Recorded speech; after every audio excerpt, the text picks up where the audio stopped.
શાપરમાં shade ભાડે આપવાનો છે. શેડ નંબર 13-14 કીચ ગેટ અંદર, ગોકુલ એસ્ટેટ, ચબુતરા પાસે, શાપર મેઇન રોડ, રાજકોટ. જગ્યા 450 વાર, ભાડું 35,000 રૂપિયા. 260 આરસીસી અને 200 જેટલો ઓપન પ્લોટ છે.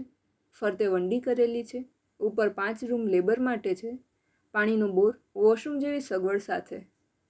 પ્રોપર્ટીના માલિકનો કોન્ટેક્ટ નંબર 989201 255 9892001255.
આપની વેચવાની કે ભાડે આપવાની property YouTube channel Rajkot property 999 પર દર્શાવવા માટે કોન્ટેક્ટ કરો 94 083 18 325 94 083 18 325.